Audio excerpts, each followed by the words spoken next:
እንኳን ደህና መጣችሁ። አመሰግናለሁ። እስቲ እዩት፣ እንዴት ነው ይህንን ሰውዬ ላላገባ የምችለው? ገና ሲያየኝ ይደሰታል። በፍቅሩ ማበዴ እኮ ነው።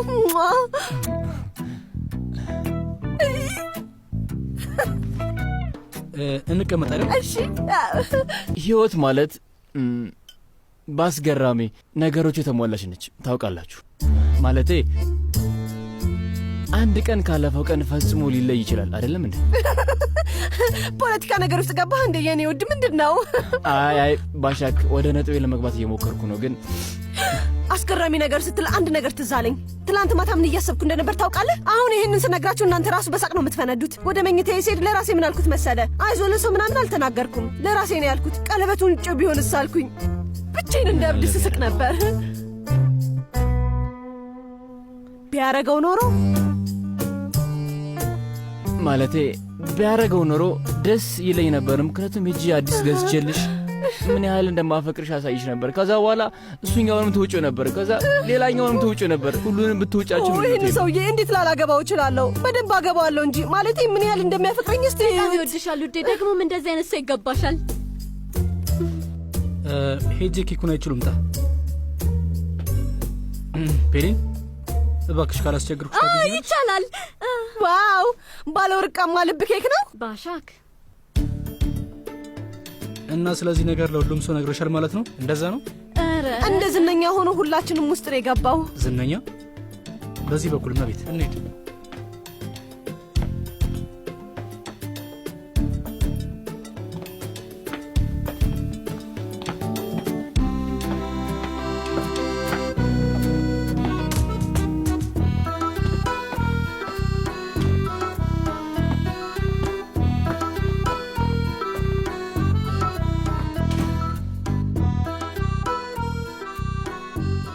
እውነቴን ነው ሲናን። በቃ ጓደኛ ሁሉንም ነገር ያበላሸዋል ብዬ ውስጤ መጥፎ ስሜት እየተሰማኝ ነው ያለው።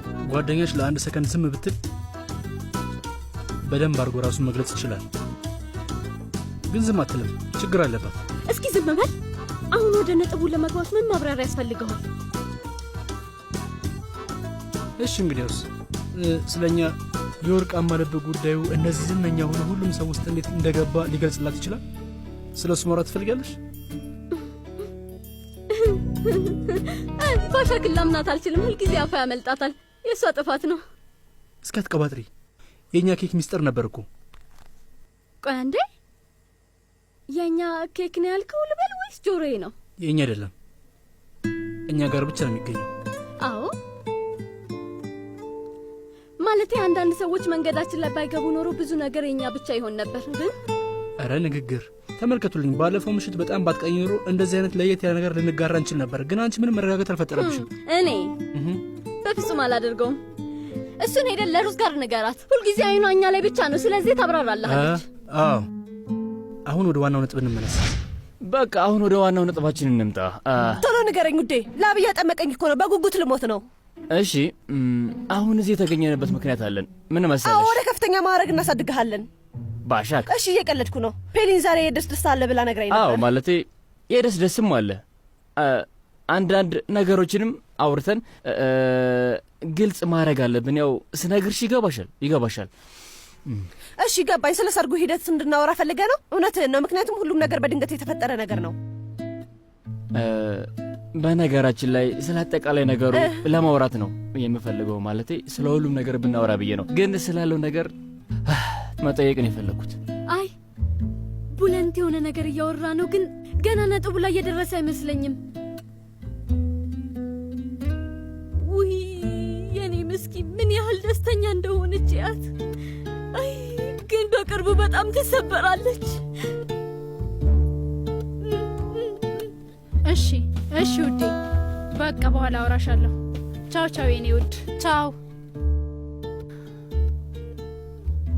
ምስኪን ባሻክን እንዴት ብለን ነው ልንረዳት የምንችለው? ይሄ እኮ ትልቅ ነገር ነው። ካወቀች በኋላ ቀለበቱን አውልቃ እንደማትወረውረው ተስፋ አደርጋለሁ። በጣም ትልቅ ቦታ ነው የገዛሁት። ልናገኘው አንችልም። በዛ ላይ ደግሞ በውድ ዋጋ ነው የገዛሁት። ሀካን አሁንም ስለ ቀለበቱ ነው የምታወራው? እድሜ ለአንተ። አንተ ባደረግከው ነገር ባሻክ ልቧ እንዴ! ምን ሆነች ነው? ተይ እንጂ። ይህንን ሁሉ ነገር ያደረግከው አንተ ነህ። ይበቃሻል ሲማኝ። ባክሽ ሌላ ሻጠር ስሰራ የከረምኩኝ አስመሰለሽኝ እኮ። ፈጣሪ ያውጣኝ። ቀለበቱን የገዛሁት አንቺን ደስተኛ ለማድረግ ነበር። ግን አንቺ ምን አደረግሽ? ጭራሽ እኔ ነው ጥፋተኛ ታደርጊኛለሽ? ከዚህ በላይ እዚህ መቆየት አልችልም። በቃ ሄዳለሁ። አሁን አንድ ነገር ማለት እችል ነበር ግን እውነት? እሺ እናገራለሁ። ስሚኝ እማዬ፣ አባዬ ላይ በጣም መጥፎ ነገር እያደረግሽ ነው። ከአሁን በኋላ የትልልቅ ሰዎች ጉዳይ ውስጥ እንዳትገቢ እሺ? በጣም እየተናደድኩኝ ነው። እማዬ ግን አንዳንዴ ከኔ በላይ ህፃን ትሆኛለሽ። እሺ በጣም ጎበዝ ልጅ። ለአባትሽ ጥብቅና ቆሚ። ጎበዝ፣ በጣም ጥሩ ነሽ። ውይ እነዚህ ሁለቱ የት ገብተው ነው ኬኩን ይዘው ጠፉ? ስለ ወርቃማው ልብ ያሳለፉትን ታሪክ ታውቃለህ አይደል? በሰሩ ቁጥር የሆነ ነገር ይፈጠራል። በአሁኑ ምን እንደሚፈጠር እስኪ እንየው። ባሻክ፣ እኔ ስለ አንድ ነገር ላወራሽ እፈልጋለሁ። በጣም አስፈላጊ ነገር ነው። እሺ ልንነጋገርበት የሚገባ ነገር ነው። እየተናገረው ነው፣ እያወራ ነው። ግን ጥሩ አጀማመር አይደለም። አዎ አቁም። እሺ በደንብ ገብቶኛል። የእነዚህ ቤቶች ኪራይ በጣም ውድ ናቸው አይደል? ገንዘብ ስለሌለን አይሆንም። ስለዚህ ሌላ እንፈልጋለን። ይሄ ጉዳይ ከዛም በላይ ነው ባሻክ፣ ከዛም በላይ ነው። እሺ ለማለት እየሞከርክ ያለኸው ገብቶኛል። ስለ ሰርጉ ነው ማውራት የፈለግከው። እርግጠኛ ነኝ አንተ ድግስ አትፈልግም። ማለቴ ብዙ ወንዶች ድግስ አይወዱም። ይሄ ቀድሞ እንደሚመጣ አውቅ ነበር። እኔ ደግሞ ካልተደገሰ ብዬ ድርቅ ልብሃለሁ። ምክንያቱም ይሄንን ቀን ለረጅም ጊዜ ባሻክ፣ ጠብቄያለሁ። እስኪ እባክሽ ለአንድ ደቂቃ አለማውራት ትችያለሽ? እባክሽ አሁን ልንገርሽ፣ ግን ከምንም ነገር በፊት በጣም እንደማፈቅርሽ እንድታውቂልኝ እፈልጋለሁ። እኔ ማፈቅርሃለሁ። አንቺ ሙሉ ዓለሜ ነሽ። ቆይ አንዴ እሱን ሀሳብህን ገዛ አድርገው። ስልኬ ጮኸ። አዎ የቤት ደላላው እየደወለ ነው። ቆንጆ ቤት አገኘ መሰለኝ። ቤት ባገኘው ቁጥር ደውልልኝ ብዬው ነበረ። ሄሎ ታዲያስ? አመሰግናለሁ። እንዴት ነህ? ውይ የእውነት ውይ እሱን እንኳን አቅማችን አይፈቅድም። ነግሬ የለ ለእኛ አቅም የሚሆን ረከስ ያለውን ፈልግልን እና ደግሞ ስለፈጠረሽ አምላክ ስልኩን ዝጊው። በቃ ምንድን ነው ይሄ? ምን እያደረግሽ ነው? ጊዜው ገና ነው። ገና ቀለበቱን ከማድረጋችን አንቺ ሌላ ዓለም ውስጥ ገብተሻል። አፓርታማ ፍለጋ ወጣች። ስለ ሰርጉ ቅርቦታት ጀመርሽ። ምን እያደረግሽ ነው? ምንድን ነው የምትፈልገው? ምን ማድረግ ነበረብኝ? እስኪ በእኔ ቦታ ሁንና ሁሉንም ነገር አስበው። ቀለበት አድርገህልኛል። ከዚያ የተወሰኑ ዓመታቶች እስከሚያልፉ መጠበቅ ነበረብኝ ወይስ ከዚህ በፊት ቀለበት ያደረገ ሰው አይተህ አታውቅም? ወዲያው እኮ ነው ተነስተው የሚጋቡት። ለምንድን ነው ለአንተ አዲስ ነገር የሆነብህ? ስለምንድን ነው የምታወሪው? ባሻክ፣ ለደቂቃ ማውራት ካቆምሽ እነግርሻለሁ። ከዚህ በላይ አልችልም። ባሻክን ሄጄ ወስዳታለሁ። ባትሰማ ይሻላል። ለምንድን ነው የማላወራው? የጋብቻ ጥያቄ አቅርበህልኛል። አሁን ተጸጽተህ ነው አይደል? ስለዚህ ሁሉንም ነገር መተው ከፈለክ መብት ነው። ለአንድ ደቂቃ ዝም ብለሽ አዳምጪኝ። አንዴ ብቻ ዝም በይ። አይሆንም። ከዚህ በላይ አልታገስም። ባሻክን ሄጄ መውሰድ አለብኝ። ምን እያደረግህ ነው? ልቀቀኝ እንጂ። ችግርሽ ይሄ ነው። ጊዜ መስጠት አታውቂም። እውነቱ